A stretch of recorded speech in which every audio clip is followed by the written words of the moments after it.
Hey everyone, I'm Ian. And I'm Sam. And you're listening to Do I Like This, the podcast. Yay. This week we are welcoming back my brother Brett. Hello. And we made him watch a movie.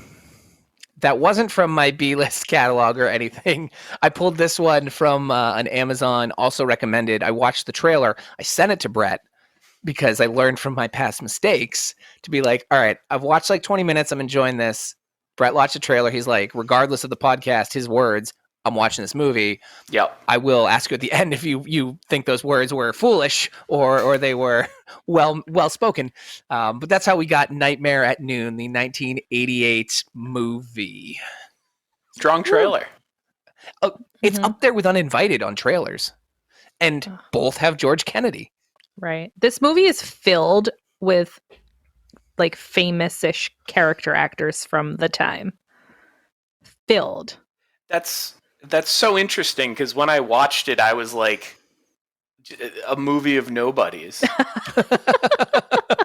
Like I guess I didn't watch enough Dallas or like CSI or. When I was whatever. a kid, I spent a lot of time with my grandma and grandpa, and I watched a lot of like reruns from the 60s and 70s. Okay. So I watched, oh God, what was the show?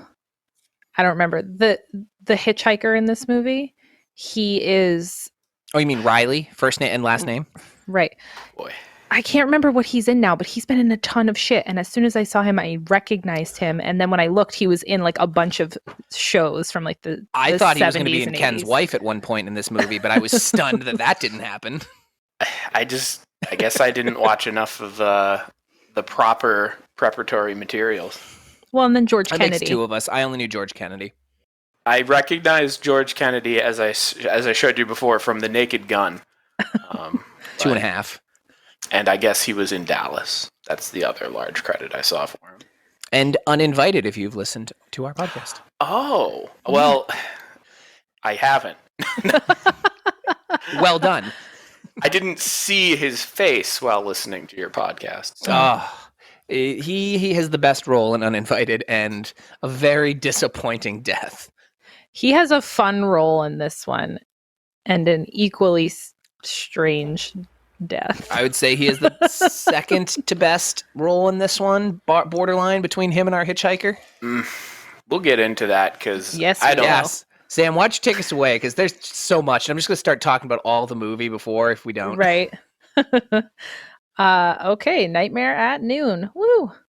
Oh, I got to give the IMDb. I'm sorry. Jeez. Yeah, I was just going to say, I think we're missing something. That's what We we're are. missing. So the IMDb says, scientists poison the water supply of a small town, turning the residents into homicidal maniacs who kill each other and anybody who passes through. Okay, IMDb.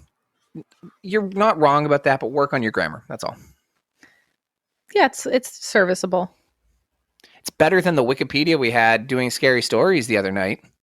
Yeah, it's about the same amount of information. So the movie opens, we're in the back of a van filled with like computer equipment, and I think he's supposed to be the albino is what he's credited as, right? Yeah, in And the final credits. I said he looks like a Busey, like Gary Busey or Jake Busey, so I just referred to him as albino Busey for the rest of the movie, or just Busey. I thought he looked like a family member of our guy from class of 1999. He's also been in everything. Like you have to Google him because I don't remember off the top of my head because it's been like a week now since we watched it because that's how chaotic our lives are. So he's in the back of the van playing with his computery buttons. There's some like jamming synthesizer coming in this scene. Mm-hmm. And I was like, this is the 80s, all right, baby. Oh, yeah. They reiterate consistently throughout this movie, you're in the 1980s, guys. Yeah, they're the computer graphics or lack thereof. The radar with like random shit all over it. It's really bizarre, the opening. The credits took forever. I just thought it was a ballsy choice as an albino to go albino mustache. Oh, it was he was gross looking. Like he just had like the gross creeper stash. They gave him like blind eyes in some scenes, but then in other scenes they were fine. Like the cloudy eyes, I guess I should say. Well, that's why he was wearing the LASIK surgery sunglasses most of the movie. I called those my grandma's outdoor glasses because she had the same ones that wrapped all the way around your head, basically. Yeah, and they're anytime for when you get your cataracts done. Yeah, or if you're 90-something years old. Or you're trolling for some poon. Right, in the desert. Where it's 33 really years ago. bright. Correction, in Canyonland. I was just going to say, we're in Canyonland.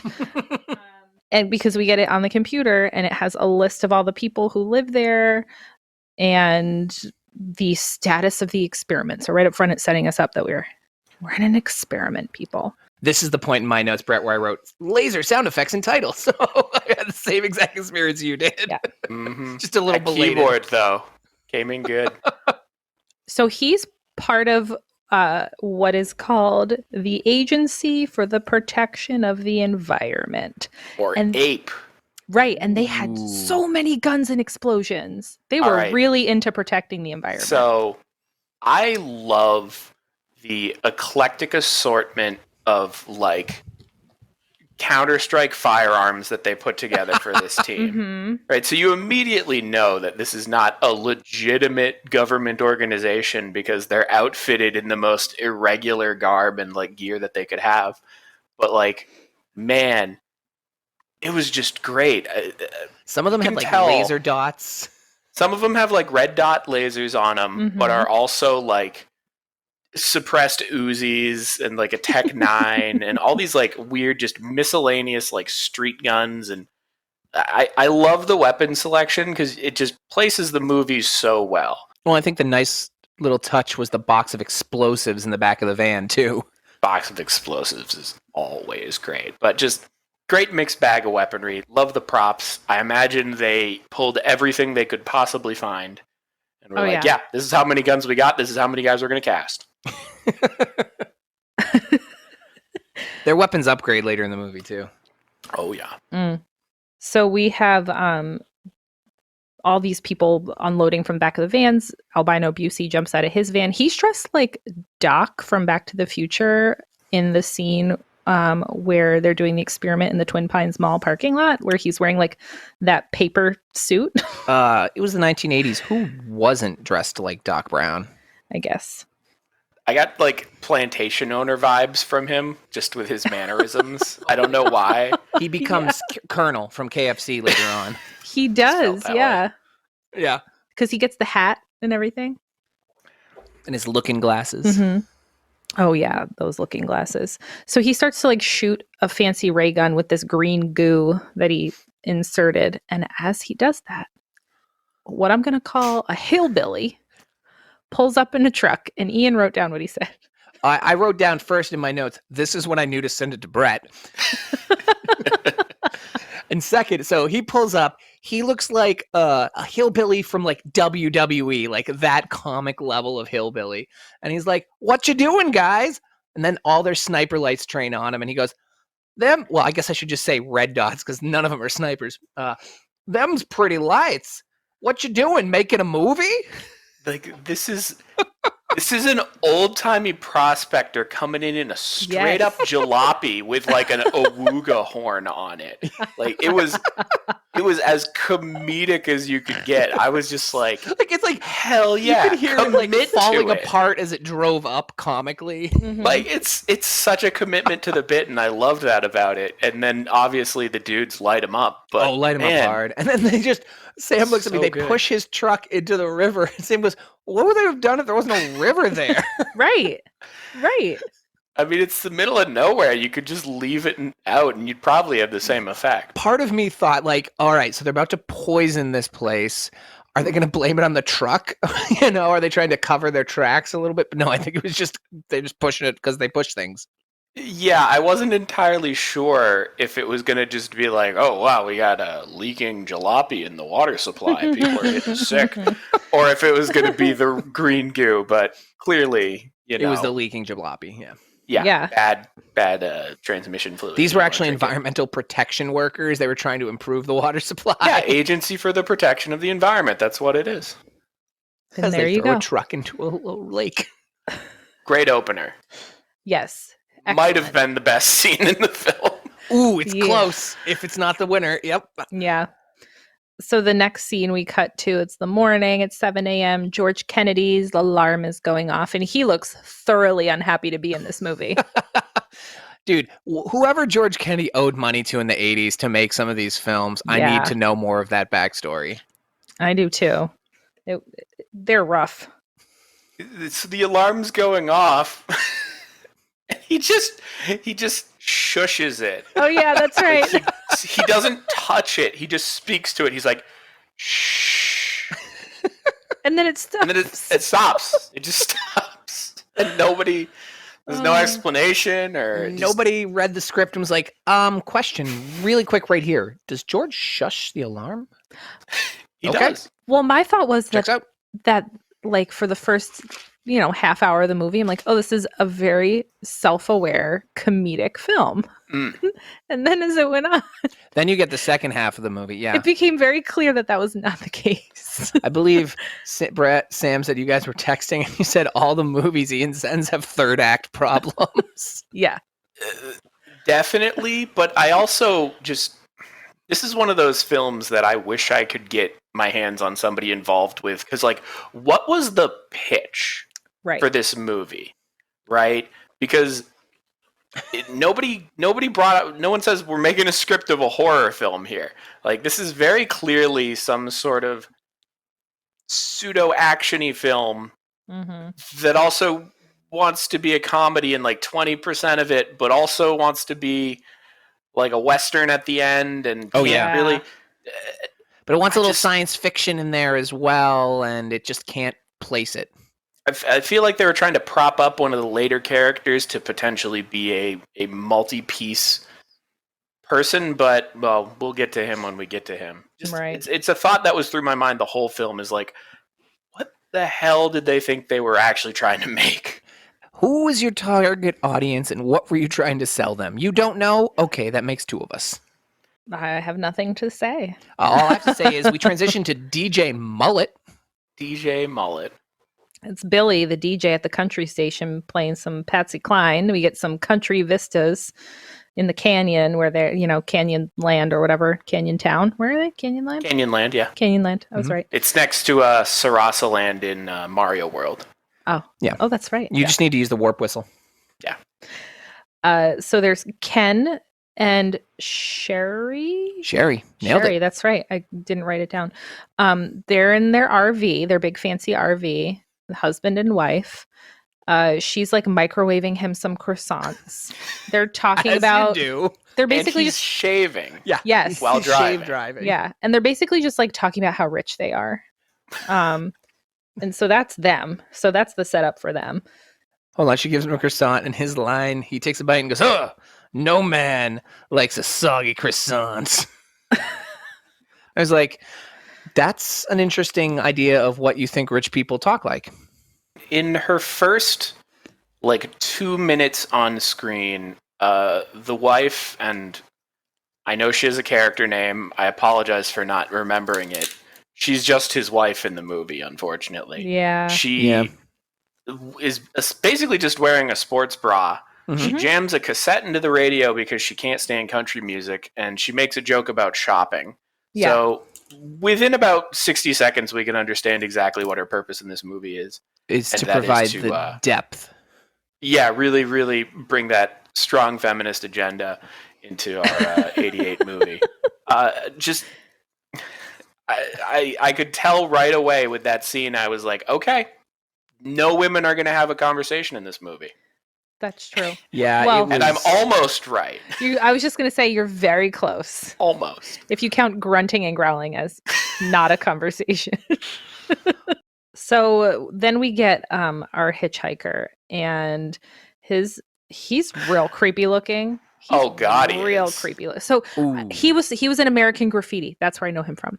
He was in other stuff too, but he just has this like creepy face, and he's got the aviators on, and that mouth that's just like, I hate everything. Skin that's like, I grew up in the 60s and 70s, and it's a nice leather now in my middle age. Yeah, he had a tanned hide. So originally the husband's not going to stop. Correct. But the wife is like haranguing him and is like, where's your sense of adventure? And it's like, that guy's definitely got a gun. I'm sorry. Oh, Right. a million do not percent. pick him up. There's a reason the hitchhiker stereotype is what it is. Yeah, like oof. Yeah, also, this is '88. We know better than picking up hitchhikers. I mean, this is the deadliest decade, but still. So this is Riley, first and last name. This was who we're referring to. Protagonist? Yeah. Question mark? I thought it was the guy who was going to finally please Ken's wife. So, nobody in this movie is likable. No. And maybe George Kennedy a little bit. The sheriff is okay, but there's just, I couldn't tell, right? Because it feels, the hitchhiker who becomes essentially our protagonist over the next hour and a half, or at the very least the action hero of the movie, right? He just kind of sucks. Like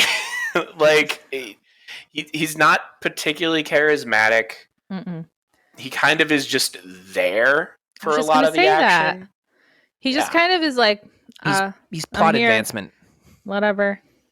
I'm going to do a thing. I feel like he is the character that the writers wanted you to like the most. I think him and his love interest, which I won't talk about anymore, are the two that you're supposed to get behind.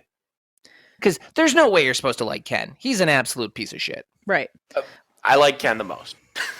I think he's the best person in the film. He's the most relatable and responds the most logically to things. But yeah, true. It just this stood out to me because as I was watching the movie, more often than not, I was rooting for whatever antagonist was on screen because I was rooting for the first antagonist hard. Well, I was just going to say, I really wanted more of the albino, but we'll get there. Oh, sorry. The second antagonist that we're about to get to. That's the one I was rooting for hard. Yeah. So Ken starts talking about himself. He's a hunter. He's a show business attorney. Sherry, whatever. She starts talking about how they're so rich because he just sues everybody for breach of contract. Oh, yeah. His license plate is, I'll sue you. Yeah. So they pull into Canyonlands. They're like, let's go to the diner. Yeah. Ham and eggs. I'm only saying that because that's literally what he says. So, one of the things we forgot to say about George Kennedy is that it shows him like putting water into a tea kettle because that becomes a thing later on. So they're at the coffee, yeah. Right. So they're at this diner. Everyone orders water, and then the guys are like, "Oh, you know what? We'll have beer." And Sherry's like, "Well, I'm gonna have a water." And so I turned to Ian at that point, and I was like, so everyone who drinks the water is gonna like turn green or something. And I was half right. And I looked at Sam and I'm like, well, there's a truck in their water supply, obviously. I'm just proud these boys are willing to crank some breakfast beers. Yeah. Because it was definitely morning. It was absolutely morning. I totally get why I feel like Riley was cranking beers 24/7, so he fit in. I like that Ken let his guard down and was like, okay, I'll have a breakfast cold one. I know I'm driving an RV across country, but fuck it, breakfast 80s. beer. Right. And I mean, to be fair, I think Riley only drinks beer. That's it. He doesn't like eat food, or he smokes cigarettes and drinks beer, the end. Maybe a coffee now and again. A little bit of chewing tobacco, whatever he can get his hands on. So they're in the diner, they get their drinks, and then we see from far away, the albino Busey is on a hill from afar, and he's watching through, I'm assuming we're supposed to be infrared goggles, because it was not infrared. It was something entirely different. It was just weird colors. Technology glasses. I don't even know. It was very weird. I think I even said to you, like, is that supposed to be infrared? Because it doesn't even look like it. And I just shook my head. I was like, got nothing. Yeah. Was using technology. Yes, the technology goggles. Air quotes. The science. So the regular who comes in and who had been sitting at the diner counter who had drank water. Charlie. He starts getting very agitated, and he just stabs the waitress in the hand when she comes over. What they don't tell you is he does this every day, and Ken overreacts by trying to get involved. This is why I liked Ken more than Riley. Because, some scruffy looking dude is roughing up a waitress, and Ken's just like, I'm gonna deal with this. Yeah. He gets up and goes try to interject. He does not succeed, but he tried, and I respected that. No, he it's did not- not have a skill set for this. And it's not the first time he does it, which I didn't think about until you just said that. So, okay, you might be changing my mind about Ken. So Ken runs over, Sherry runs over, Riley steps in, he punches the guy, but it's like Earl with Bloody Bill. He just is punching him and nothing is happening. And then there's like a diner brawl, but it's comedic. like they're doing like one-liners during the brawl, and I'm like, I was confused. I didn't know if it was supposed to be funny or not. I mean, Riley gives us a couple faces looking camera being like, oh. And so I was like, all right, this is not taking itself seriously at this moment. Yeah. So then we see that Charlie is starting to turn green, like the Hulk, kind of. He had too much of his troll 2 goodness. Yeah. A female cop drives up, and Charlie like kicks the shit out of her and steals her gun. All right. For one of multiple times in this movie, is the easiest to disarm cop I've ever seen. And then he throws her over a cop car. Yeah. It's nuts. So she's like standing in front of Charlie, and she's like, don't shoot me, for like 20 minutes. And Charlie's like very slowly pulling the trigger forever. And then all of a sudden he gets shot, and it turns out it's Riley, and Riley had a gun this whole time, and he shot him. Hitchhiker had a gun, called it. Weird. Important note, Charlie's knee explodes green. Right. He has. He shoots him in the knee. Yeah, that water turns you into a full thing of green goo from Nickelodeon. That's called gack, buddy. And that would be fun. Oh, that would have been great. So then we see Busey in his van up on the hill. He sends out a jamming signal.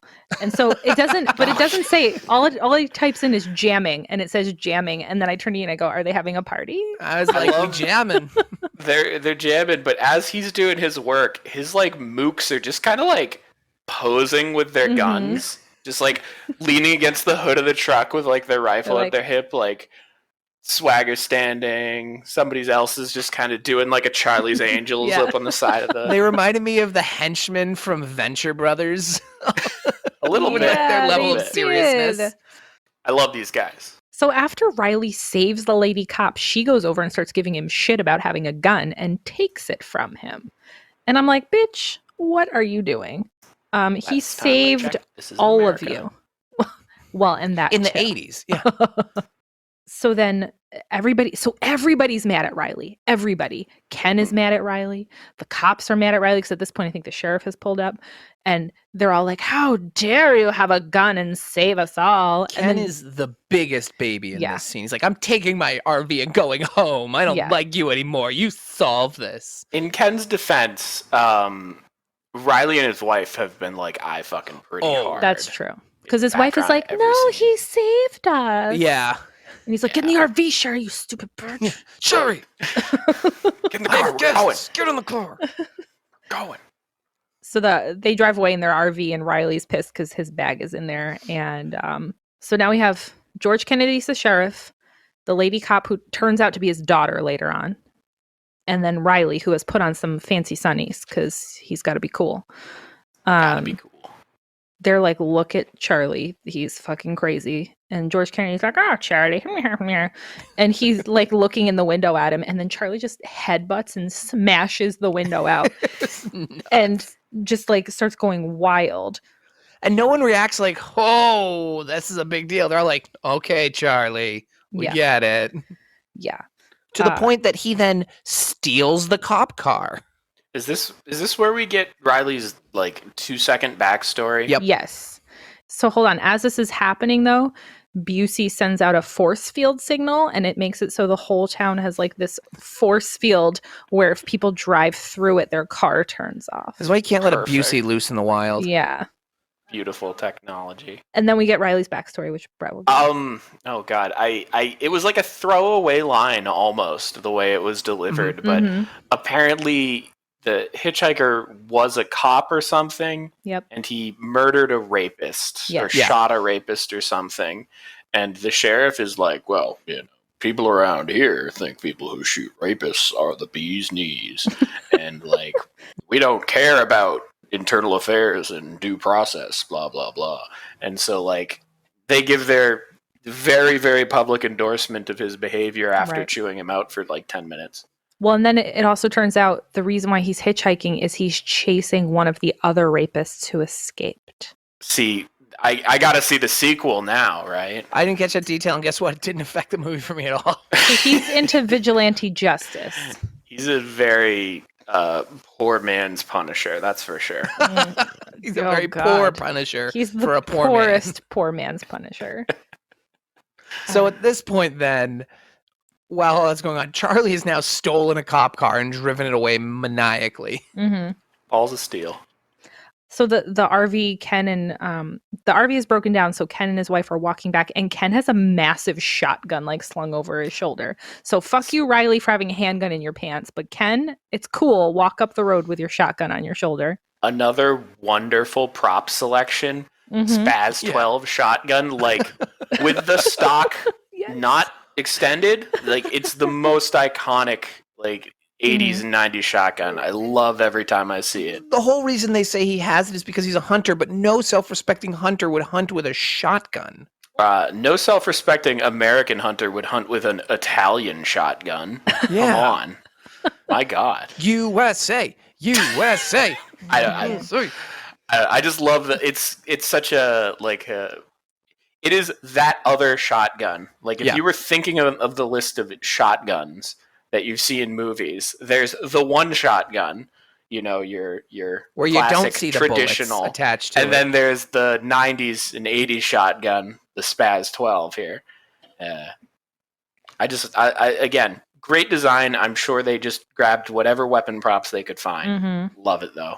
It looked like he was going on like one of those safari that rich white douchebags do, where they like go and kill wild animals with gigantic big gun weapons. and your khaki shorts. Right.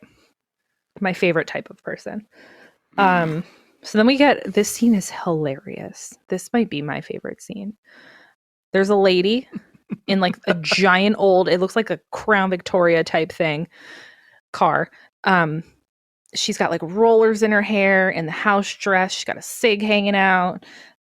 She pulls into a handicap spot, and then we see Charlie in the cop car. He rides up, and he's like shaking and like, ah! Oh, yeah. His face is getting more insane by the second. So he pulls up in the cop car, and he just starts bashing into the back of her car with his car, and she's like, "I'm sorry, Sheriff, I had to park you for a second." That was such a good line. Yeah.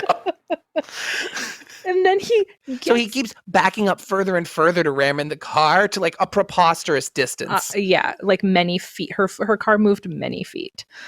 So she gets out of the car, and he just takes his car and smashes her into her own car and kills her.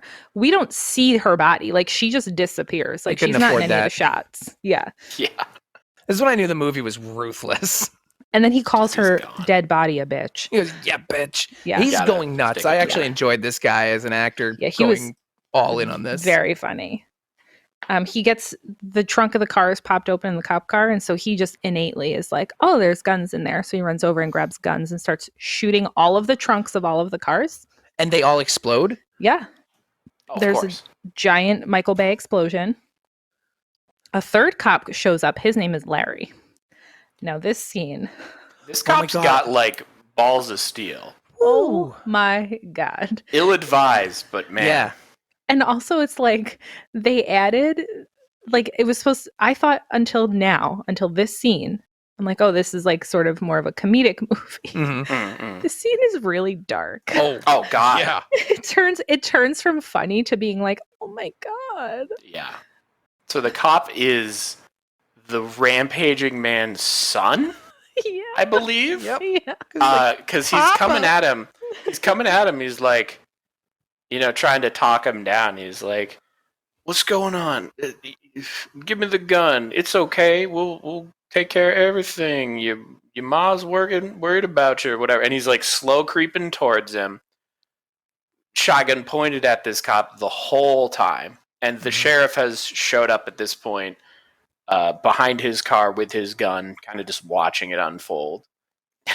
And shocking nobody, Rampage and Charlie just blast the dude square in the chest. Yep. Aggressive presumably just instantly dead, but we never see his body. Yeah, that was after cold. the shot. That was totally heartless. Ice cold. He's like, Pappy, no! And then he shoots him in the chest. Yeah. Oh, even Charlie like kind of was like fake handing him the shotgun. Yeah, he was like smiling at him. One-handed pulls the trigger. Yeah. So cold. So then George Kennedy just shoots Charlie, kills him. Which you just should have done, George, while that was all going on. Right.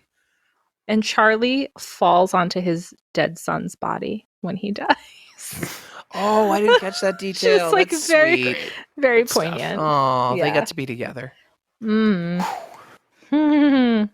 So that beginning, I was like, we are in for a ride. Yeah. And we were for a little bit.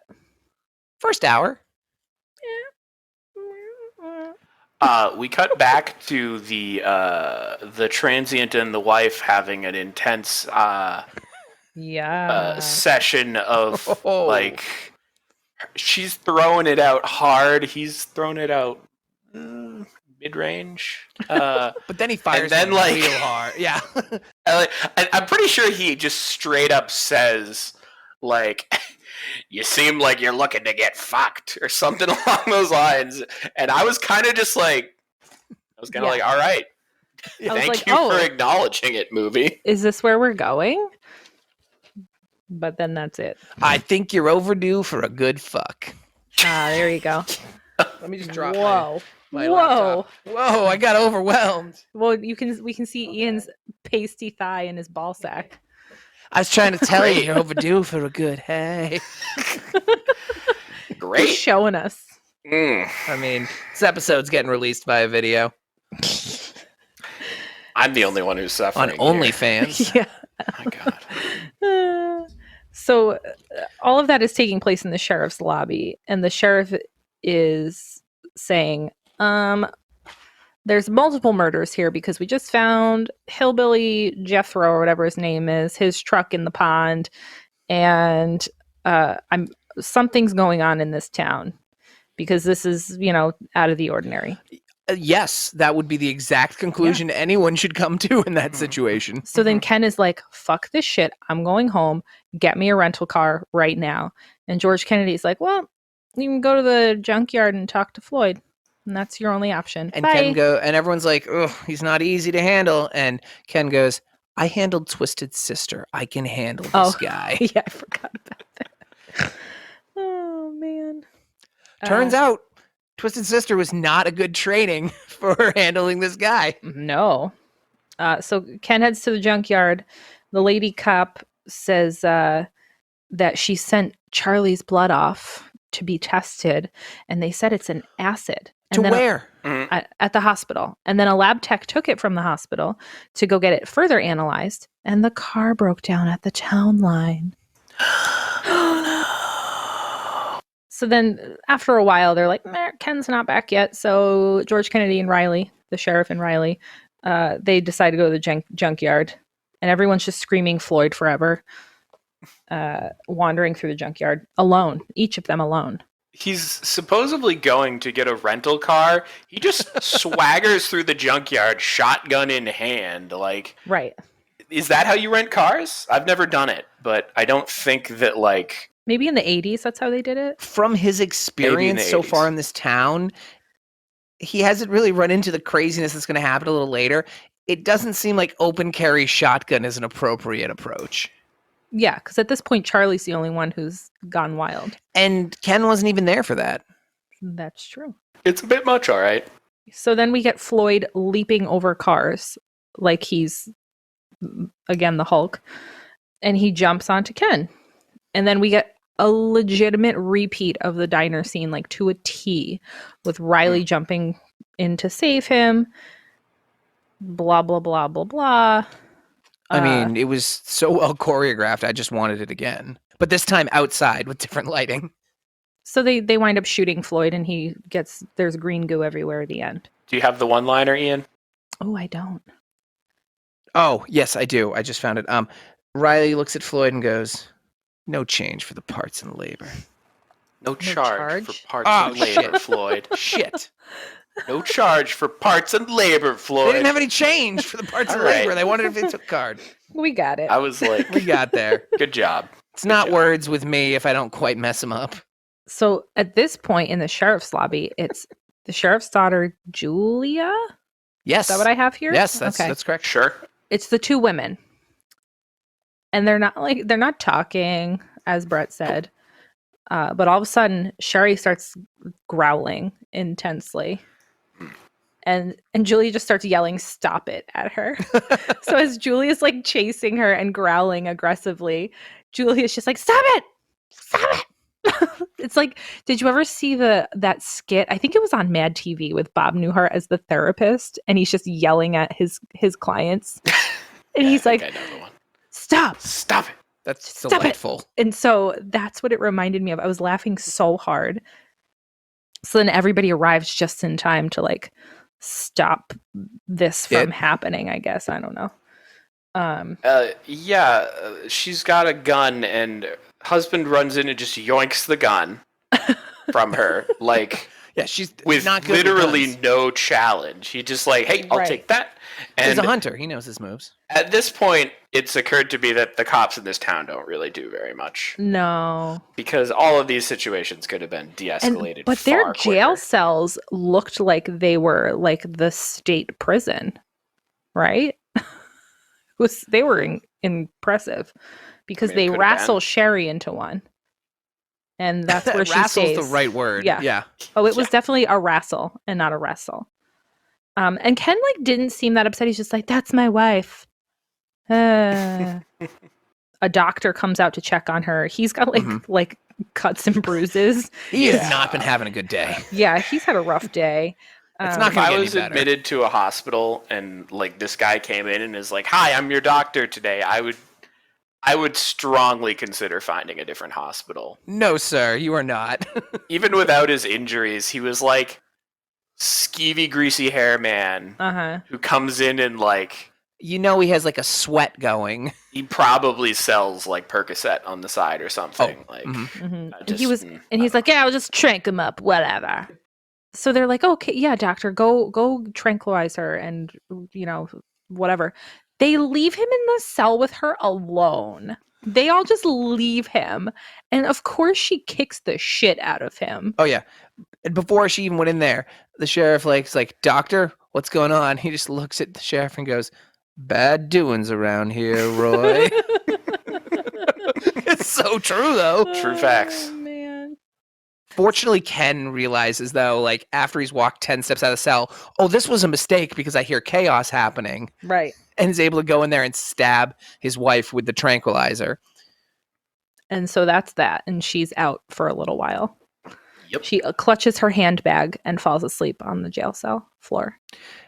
So then we cut to, and I just want to intro this because it amazed me, the most effective group brainstorm to come to the root of a problem that has no business getting to Oh, the root yeah. of a problem I've seen in a movie. Is it effective or is it nonsense? Because That's- as far as I'm concerned, it might as well have just been 2 minutes of them sitting there in silence and one guy just being, maybe the water's contaminated, and then they run with that. Yeah, they're Because like, that is "Yes, as much brainstorming. that's as it." happened. I think I said effective in the fact that it's just quick. I mean, they get there.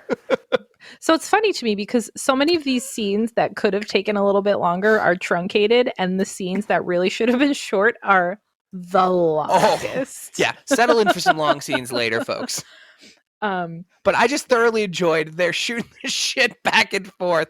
And like Brett said, literally one guy would be like, "I don't like planes." "Oh, you think they fall in the water?" Like that's more common sense than their conversation. The logic that led them to their conclusion was non-existent. Right. Because it basically was like, wow, people sure are weird. Yeah, people sure are weird. I wonder what people do. People drink water sometimes. Have you drank water? No, and I'm not weird. it must be the water. Exactly. End of deductions. That's perfect. And Brett, this That's is what for happened. me and you and our growing up and anyone else who can appreciate this.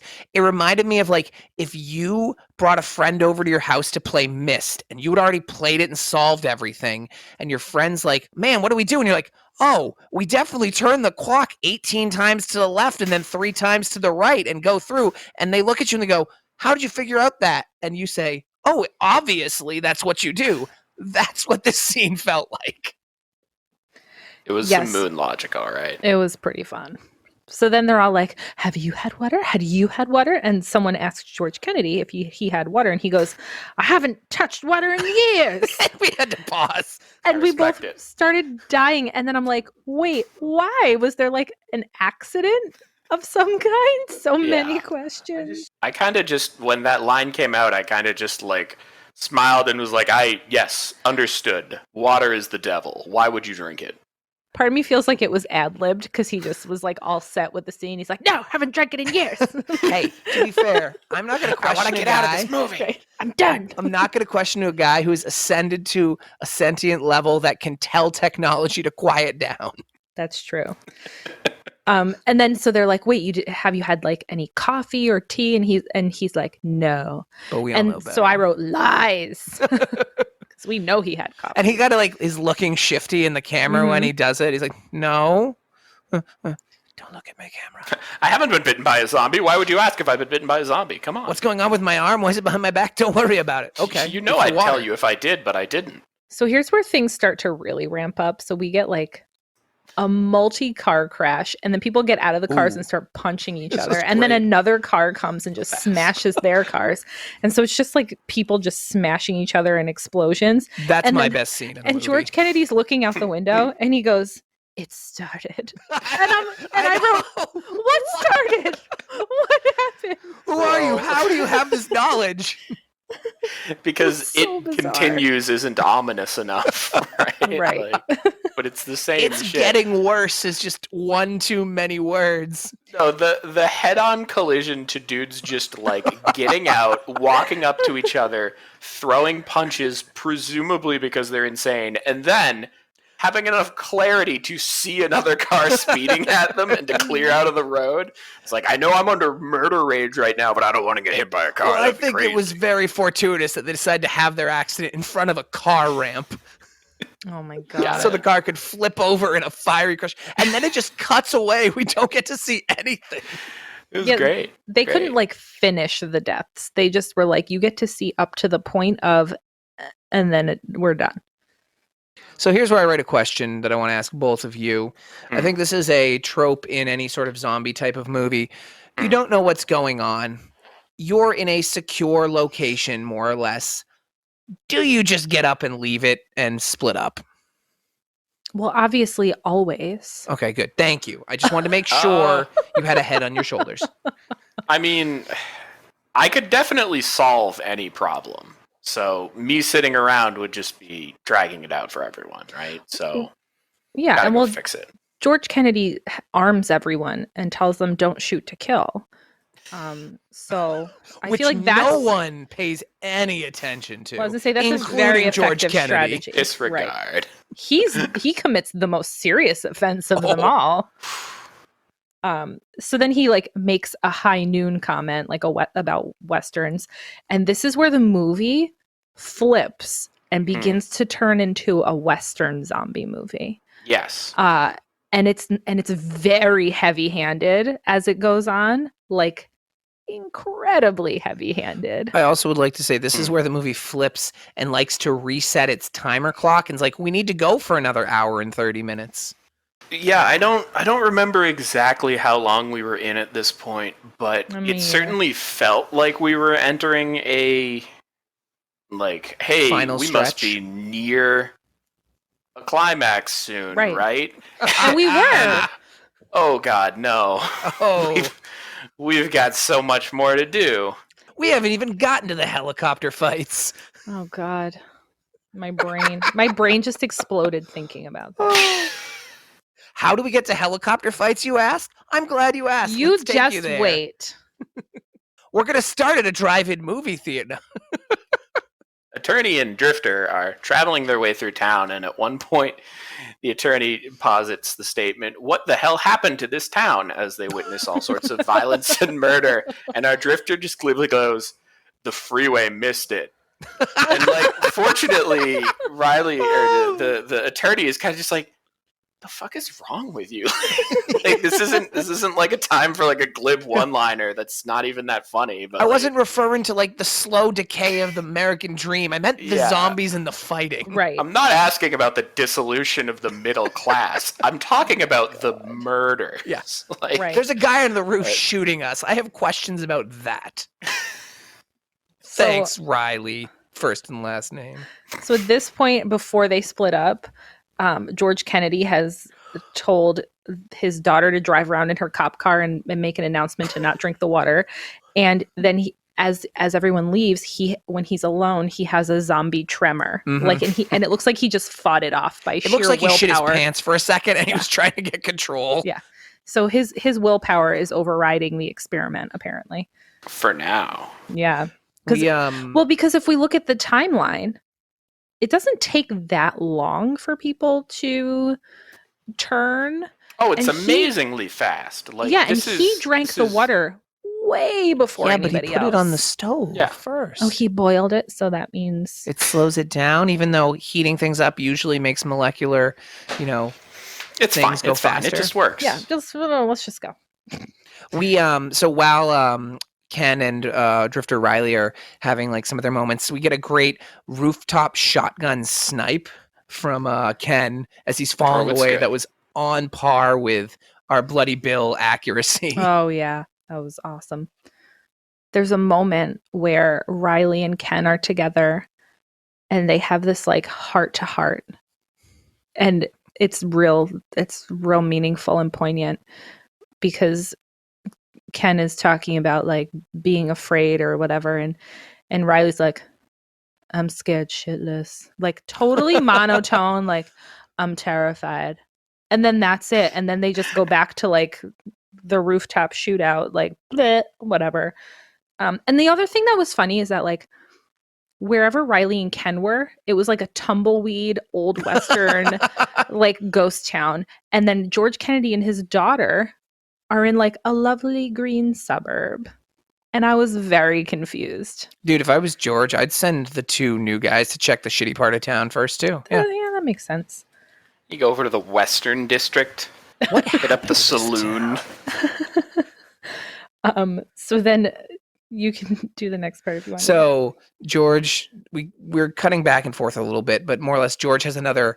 It's either the first one or a second one. It's the second one. It's the second one. He fights off the zombie waves, I'll call him, and he's like, "All right, I got it under control." And right as he like gets under control, he looks up, and a zombie priest is coming right at him. I was like, "Zombie priest!" Zombie Yes! priest. With a knife. And George Kennedy shoots him straight in the chest. Yeah, Like, he did not shoot to kill, and then shot to kill. Yeah. yeah. Then George has another zombie moment. It's like when you're about to throw up and you This just was like great. and you just like take a second and like choke it down. And you're like, I'm good. That's like the face he was making. But then the priest pops up, and then out of nowhere, the doctor comes in and sticks a needle in his neck and knocks him out. And then he takes the needle out and blows it off and goes, like it was a gun. Yeah. It was so good. Yeah. And by good, I mean ridiculous. Like I said, they went hard on the Westerns at this point. Yeah. It was pretty silly. Yeah, it's such a tonal shift. Yeah. Like, and it's like the third in the movie. Because we went to comedy to Mhm. like violent, and now to heroic westerny style. It's, again, I want to know what the pitch was. What was Right. the pitch? I also would like to know that. I hope it was based on a book. I hope it's out there in the universe, you know. Pray it is based Somewhere. on a book, and It's I John can get one. Steinbeck's Lost Werewolf novel is actually what this is. Oh God. Spoilers, there were no werewolves. Here's where we get Spoiler. a scene that Ian laughed at so hard. So we're back to Riley and Ken in their western town. And all of a sudden, this guy on a motorcycle zooms up, and he's just shooting like spraying people. And then it does like a flippy dippy butt flames is what I wrote.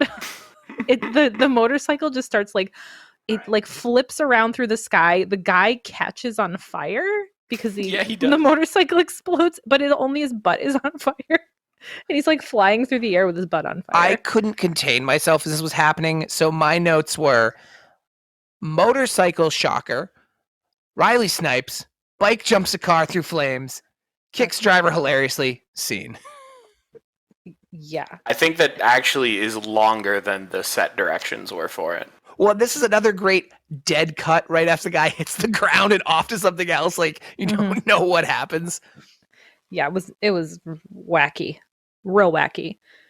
Oh, then we get my least... Well, no, hold on. Wait, I can't use that term this early in the movie. All right. I get a scene that was really not that great to me, which was this little girl and Julie. So, Sam, I'm going to let you take it. So, Julia, the female cop. I wrote her name wrong. Oh, crap. Same. I think they started off by calling her Julia, and then as the time went on, they started calling her Julie. I think that's why it's a little confusing.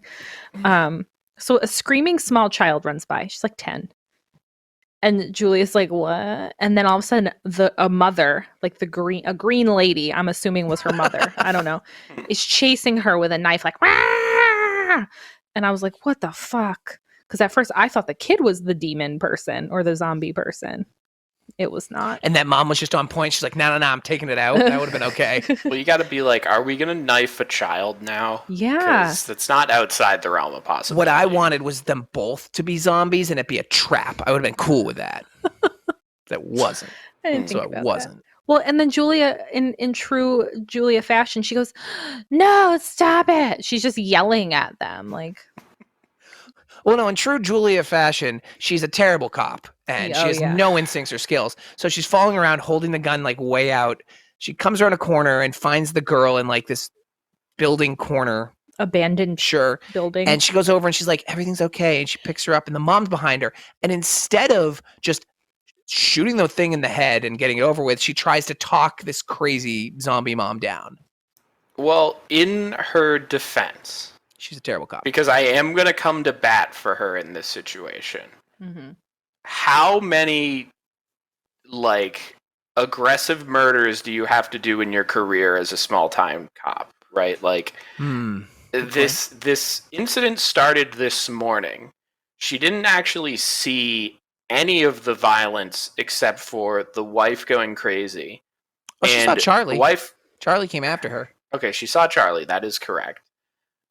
She saw the wife who was sedated, right? Wasn't she there for Charlie's crazy rampage too when he killed the son? She's seen some shit. So she's seen some shit. Again, she saw one. It's been less than 3 hours probably, and we're not. The average human being, I don't think, is going to jump into blastum mode as hard. I know she's a cop, and cops love killing people, but like. I could empathize with her situation of like, I don't know if I'm ready to just shoot this mom in the head. I wish more cops behaved like Julie did. Except the problem is that so she's holding this small child and the mom is like coming at her like dancing with her knife like, whoa. That is true. And let's be real, a quick kick to the gut disarms that lady. Well, I was to say, instead of just like shooting her in the arm or shooting her in the leg, she shoots her in between the eyes, right in front of her kid. I loved the effect. Yeah. Honestly, I think Julie is just such a bad shot that's just where it ended up. She could have been aiming for an arm or a leg. They just like smeared a blurb of like little clay dust on her forehead for the bullet wound. The green ashes. It was budget murder, that's for sure. Yeah, that's the only death that we actually saw. This is where I wrote, what happened to Don't Shoot to Kill? Right. Because immediately George Kennedy murders a priest and then she murders the lady. So we get more shooting. And I also wrote at this point, thank God they're in a town full of stormtroopers. I mean, honestly, I started to tune out a bit. I'm there for the violence. My notes are blank from the motorcycle to the flamethrower. Yeah. Because all that's happening is kind of just spectacle. Right, they're just making Wild West quips, mm-hmm. and shooting wildly at green zombie people. Which is fun, but like there's not a lot of substance here. Well, and it gets a little old because it just keeps going and going and going. Yeah. So a lot of stuff's happening. Actually, Sam, I'm just going to let you do it through because it's better to do that one. A lot of stuff is happening, so we're just going to kind of Agreed. Between now and when the skip flamethrowers some come out, the stuff. only thing I appreciated is they're back at the police station. It's been a few hours, and Ken has already escalated to I'm going to murder my wife to put her out of her misery mode. Yeah. Well, the other thing is that somehow in the police department, they're sitting in the lobby. Riley has a moment where he goes, he starts guessing the entire plot. He's like, someone's experimenting. They put something in the water. It's a big experiment, and they're watching us. We get have it, to Riley. You've read find the them." script, all right? Right. That's what happened. You got it, Ian. Nice. So that happens. Yeah, and then Ken goes to he's like about to try to kill her and he just can't do it. And he's like, I love you so much. And then Riley just takes the gun and he's like, let's just wait and see what happens. Like can one of you try to make sense of the note I took at this point? It just says lots of dead Hulk cosplayers. yes. We have a shot of like outside, like the night street. There are cars like strewn all over the place with just like dead bodies. Yes. Lots of Okay. green And then bodies. we get the green two, bodies. Like, Yeah. Okay, now it makes sense. There's like two dudes in suits from the apes kind of just rolling through. Mm-hmm. And Yes. they bust out flamethrowers And just start torching lighting everything. up. I enjoy Yeah. those flamethrowers, but Sam correctly said they wasted a lot of flamethrower Oh my fuel, God. just aimlessly always keeping them on. Well, and also like, why do you have to burn all the cars? They're all empty. Who cares? Right. I remember I checked the runtime at this point because I'm like, hey, when's the end of the movie gonna happen? Right. There are still 40 minutes. That was a mistake on your part, yeah, because that gives you a real idea that this isn't anywhere near to over. You got to get in that coma zone and stay. I did not, Let's just say about 30 minutes of that is going to be Dicking around in the desert. Yeah. I only send Brett movies that has a significant half hour or more of someone dicking around. Dicking around in so wilderness. So at this point, we have our survivors that are Riley, George Kennedy, Ken, his wife is locked in a cell, whatever, and Julia. And so they decide they're going to find these guys and they're going to take them out. The ape people who are walking through town. And so they go to the drive-in. Oh, yeah. So they George lures them out there by apparently running them to the drive-in on foot and the vans chase him. Yeah. Yeah. Right. And then Sure. they decide they're going to turn the floodlights on. We get a nice, subtle note as they're running to the drive-in. It says High Noon was playing on the matinee. And I was like, oh, subtle touch. At this point, up until now, I was like, all right, this is fine. It had moved okay. At this point, I started to be like, ugh, I don't know how much more I can do of this. 40 plus minutes. Right. Yeah. Well, this scene had some good to it. Yeah, this scene was fine. I was cool with this scene. I'm like, oh, if this is the end, then I'm happy. And then we check the time. I really thought this was the finale. I did too. Yeah, because really all the did too. heroes are here. We got the villains cornered in their vans. We're going to have a shootout, and that'll be it. George right? gets the rage. Everything goes how you expect it. George Kennedy, we're not even going to spend too much detail, has the best death in this movie. Yeah, so as they're doing their shootout between the dudes in the van, because the guys just start rolling out of the van instead of just the two flamethrowy guys, just people just start coming out of the van. So everybody's shooting. George Kennedy starts to be like, and starts to turn almost like 28 Days Later style. That's why I said he got the rage. Mhm. And oh, that's what you meant by that. I wasn't even thinking that. Yeah. So George Kennedy is now a very angry zombie, and he's all green, and he just starts wildly shooting.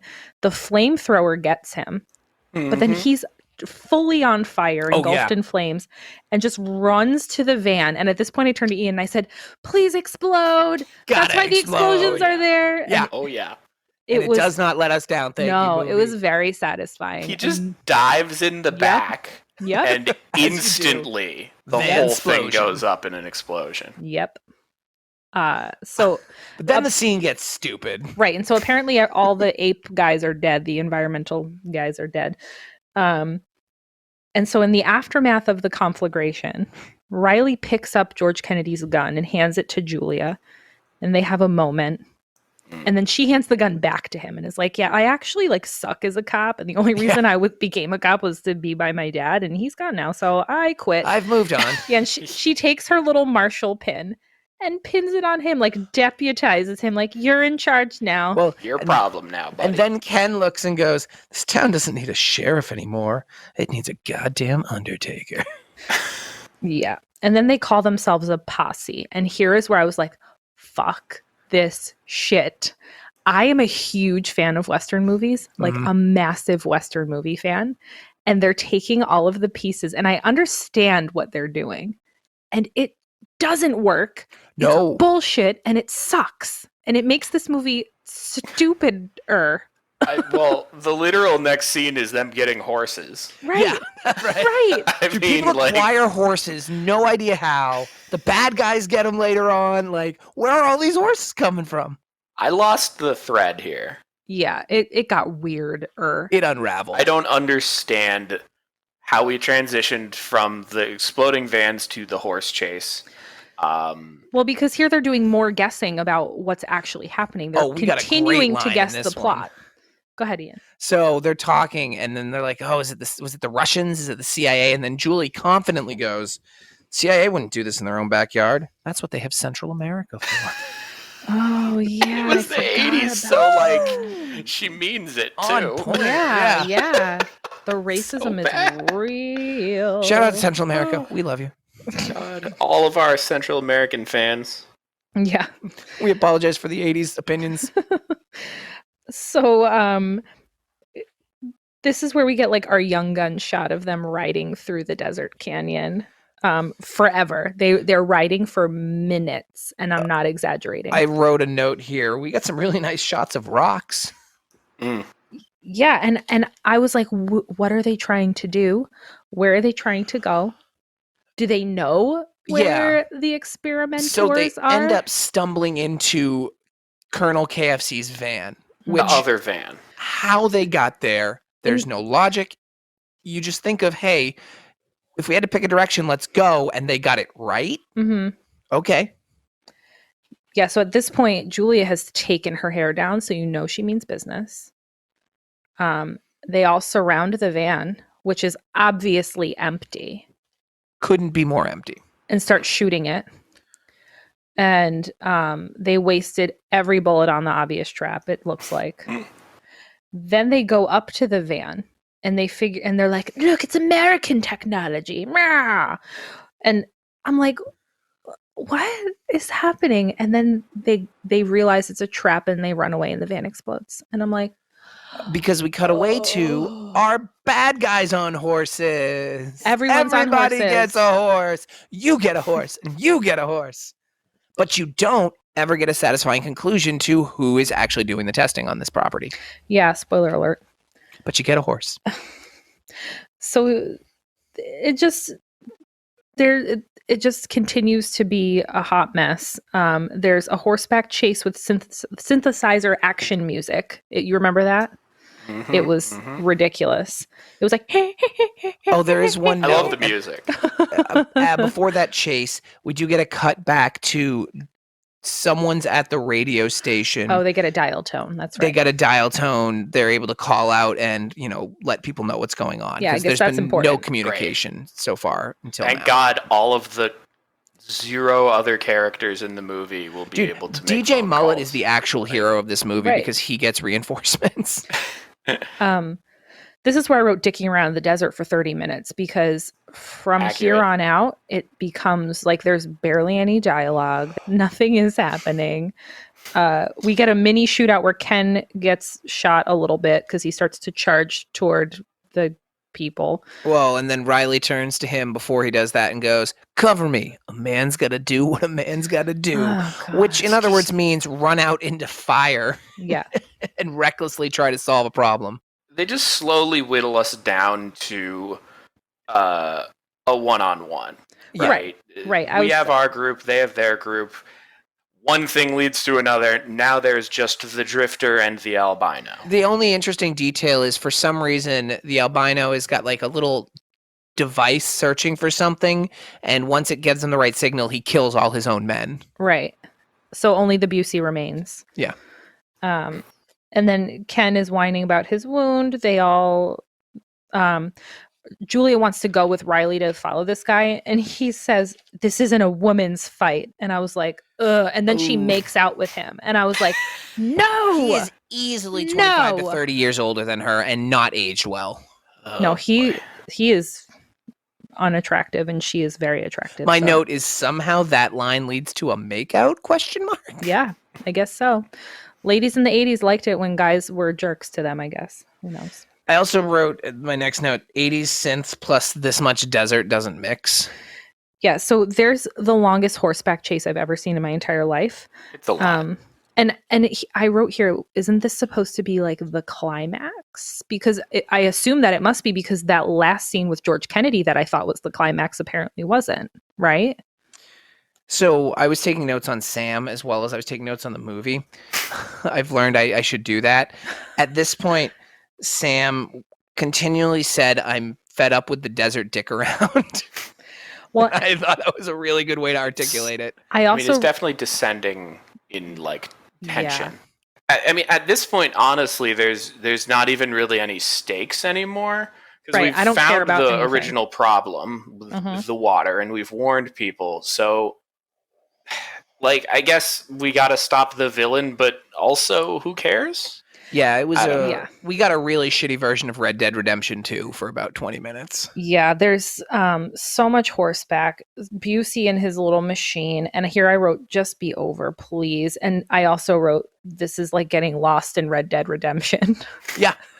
And I thought it was kind of comical that Riley, our hitchhiker, was able to find random tracks of KFC's spit throughout this giant desert. He was to follow touching him by. it. He was touching and you were like, spit. He touches one of them, and Sam's like, "Do not put that in your mouth. Do not put that in your mouth." My mom came out. Yeah. So it brings us to a sniper duel between protagonist and villain. Oh, you mean the one side filmed firefight? Villain's got the high ground. Protagonist is on the low. But using his using his wits, he basically fakes being empty to draw the other guy to miss the rest of his bullets. And also come out of cover to take the final shot, incredibly exposed. Oh, yeah. Yeah. Protagonist isn't actually empty. He's got his revolver, and he just starts slow loading the chambers, knowing that the other guy is out. And they're kind of just standing there. It's like a little showdown. Definitely not resolving this with any haste. Not worried about the runtime. And as he, finishes filling his revolver, then Ian, we get a wonderful helicopter. Well, the helicopter rise up from the depths of the mountain. Right.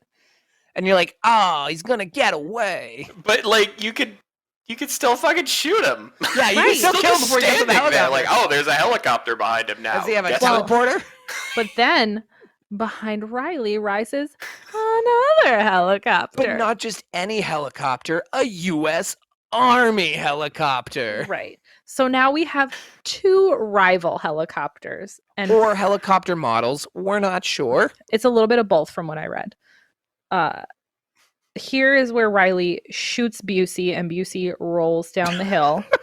As gravity does. For a really long time. It's like that scene in the race. Hot Rod. Hot Rod, yeah. Then we get a wild helicopter chase. Wow. Why they put this in the movie, I have no idea. There are no named characters on either of the helicopters. No. They're just two helicopters having a blast. This had to be a U.S. Army promo drop. We had this footage and we were going to use it, Mhm. damn it. So then we get, as the helicopters are chasing each other, Riley goes over to Busey. He pulls off Busey's sunglasses, and Busey's like, nah. Yeah. And he's like Howie from Benchwarmers. Like, the sun is bad. He says, the sheriff says hello, and he takes the green goo from the little ray gun thing and he shoves the whole thing in Busey's mouth and makes a comment of like, imagine what all of this could do to one man, like what it did to the whole town. One drop did this to a town, which, Right. A, you don't know how much they used. Well, so then he just walks away, leaving Busey, the albino Busey, like writhing on the ground. And in my head, I was like, that's kind of cool. That's like kind of a cool move. Oh, it would be kind of a cool move if the whole town wasn't poisoned. You needed to know if there was an antidote. You wanted to know who was doing this, and you had all those solutions and answers to your questions right in front of you. Yeah. And also, your friend's wife needs a solution.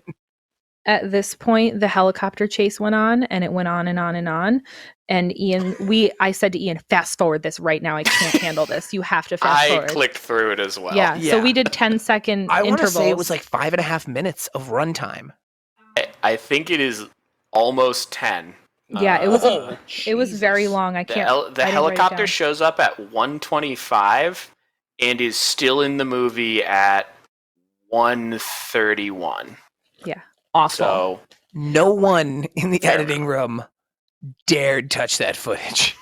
We have it. We got to use it.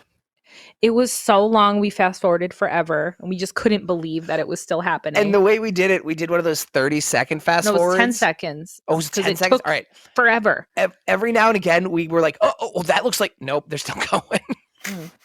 And then so it ends with the dueling helicopters face to face. Like, what the fuck? And then the army helicopter shoots the bad helicopter, and it explodes. Yeah. The end. No win. Resolution. Yay. Honestly, we don't know if who the these credits people just were. rolled after that, I would have been fine. Oh, you mean That would've been a good end. didn't love the epilogue that we got? Oh, Almost God. as much as the Harry Potter epilogue.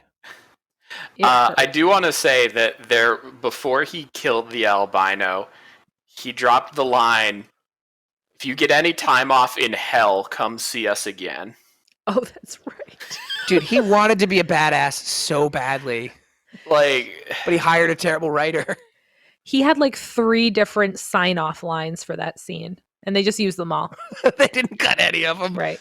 Like, let me try another take. Ooh, I like that one too. This guy's no Hudson Hawk. I'll give you that much.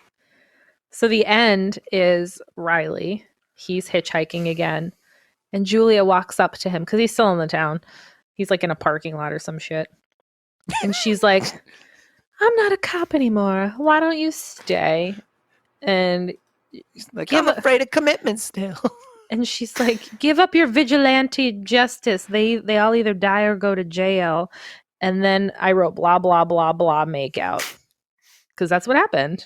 They're just jabbering away and then make out. I give Riley credit. He's true to his lifestyle. He does not settle down with the 20-something-year-old beautiful woman who has been through firefights in hell with him and clearly could have a nice settled down life. Nah, he's got to get in the Airstream. He's got to ride with Ken. He's got to ride with Sherry, who's magically okay. How did that happen? Is While everybody they're else making okay? out, Ken just rolls up and is like, get a room, you two. And I'm like, thank you. First of all, I agree. You're still on point the gross. most out of everyone in this movie, Ken. That's- And I then, agree like, with it's you. just, you're still on for hitching this dude? Like, I guess you're buds now, but Also, everyone's fine. The town, it all wore off, I guess, because they Yeah, didn't get problem's any gone. secrets from the organization. well, it was a load-bearing albino. Once you take care of him, the rest of the stuff kind of falls down. Oh, yes. One It of was the those. hive albino. As you do, right? It's like a dungeon boss. You know, you clear it, everything's over. They got the chest. Everything was good. Do-do-do-do-do-do. I got purple shoes now. It's great. And I'm trying to remember. I think that he just like He gets in the RV and he says, I'll be seeing you. And she goes, sure. And then they drive off into the sunset and leave her on the side of the road. It's written like we're going to get Yeah, a buddy credits. comedy sequel. Yeah. I need a buddy comedy sequel. I mean, honestly, I want the prequel where we find out about the rapist he murdered because, like, Gotta get I want that deep lore. I want a I want prequel a with Ken prequel- suing people. And I want a prequel of the albino Busey. So Can we that's get an 3 movies. anthology Alright. prequel? Yeah, can we Yeah. get a prequel trilogy? That always goes well. Oh yeah, we know how that goes. Nightmare at 6:45. Ugh. Mm. So yeah, that's that movie. Yeah, thanks, Ian. Hey, to be fair, Brett will say the same thing. I watched the first 20 minutes and the trailer, it tricked me into thinking it was something it wasn't. strong trailer. I really respected that. Like that they were able to hack this piece into that trailer. Mhm. I saw it and I was like, you know what? I don't give a shit if we're gonna talk about it. I'm gonna watch that movie. That Yeah. looks fun as heck.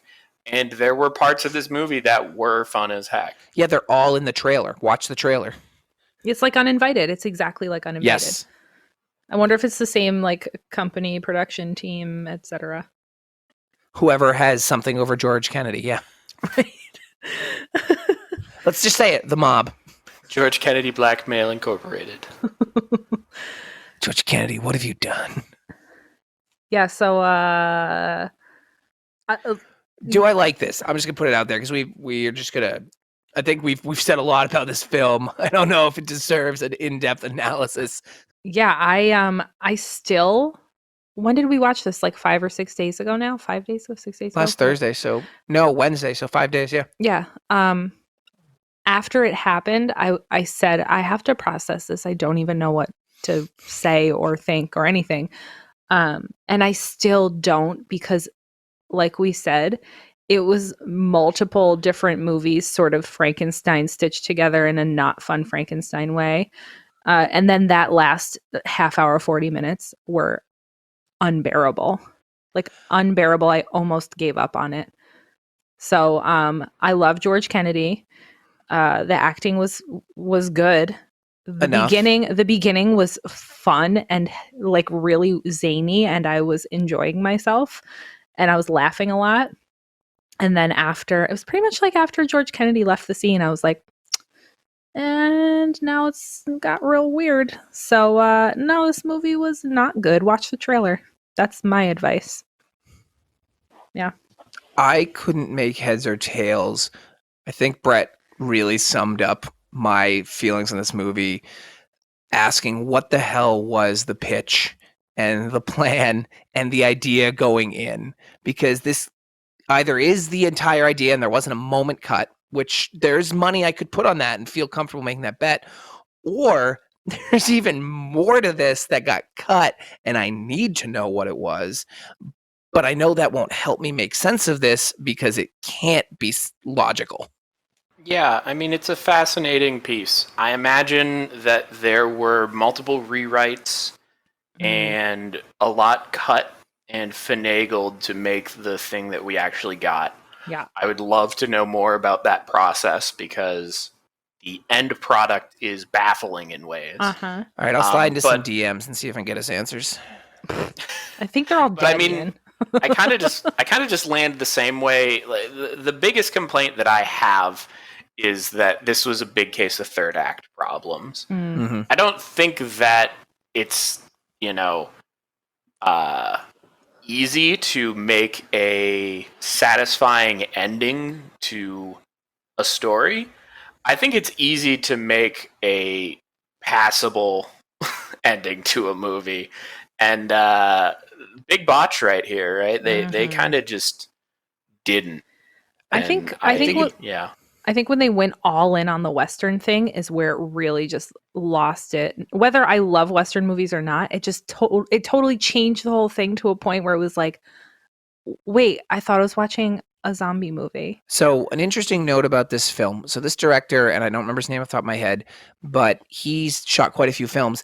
And this film actually is a remake of one of his own films from like 8 years prior. So he took ideas from an entire film and redid the whole concept. And it almost feels like he took the first, either he had the ending from the first movie or the first half from the first movie. I'm just watching And, Sam like, mashed them languish together. miserably in her chair. Yeah. As To be fair, displeased Sam, as possible. I only found that out after we had all watched it. So I didn't go in knowing that. Otherwise, we would have watched the original. Oh, I guess my biggest issue with this entire movie is not knowing the reason and rationale behind Ape and what his plan was and who they were. I know, you don't need that, but I feel like in this, it just left it so like, what's happening? What's going on? Nothing. But would Absolutely those nothing. answers have made you enjoy the last 30 minutes of it? Oh God, no! It would have just left me with peace of mind, Yeah, which so- my kind of completionist mindset wants from this movie. I don't think the movie's flaws are narrative or writing. I think that like not having a clear explanation for the villain's motivations doesn't bother me as much as the fact that it just decided to be really boring. Yeah. Yeah. It went from like action, like building, and then it just was like, I mean, they probably they filmed it in order and they ran out of budget, so like this, we'll just walk some horses in the desert. nah, I think that they had enough budget and they trimmed it down a lot. I need the Snyder cut of this movie. So there you have it. Yeah. Nightmare at Noon. Watch the trailer. That's our best advice. If you have seen this movie, we'd love to hear about it. Please send us your thoughts and feedbacks. Do I like this podcast at gmail.com? Do I like this podcast.com? Do I like this podcast on Instagram? If you can sense a theme, you are astute. I'm Ian, the.ian.james on Instagram. Do I like this pod on Twitter? We're working on a YouTube. If you enjoy us, please rate, review, and subscribe on Apple or whatever apps you listen to. That helps us out a lot. Thank you to Brett for joining us again. Yay. Sorry the film turned third act again on you. One of these days, I'm going to get a full-fledged film for you. My last tangent for this movie is that I watched it last Monday. We're filming on a Sunday, so 6 days ago. I went to check something for the movie, and I could not remember its name. I typed in like Midnight Madness or something. Because I was like, it's something about time and insanity, right? I Midnight did the Madness same looks like a thing. better movie. Unrelated. Next week, Midnight Madness. I did the same thing. I kept Brett's typing coming in. back. I kept typing in like Terror at Dawn or Mega something. Piranha? Terror-Titai. Yep. All right. Well, we thank everyone for listening. We will see you guys next week. Thanks, Brett. Always a pleasure, guys.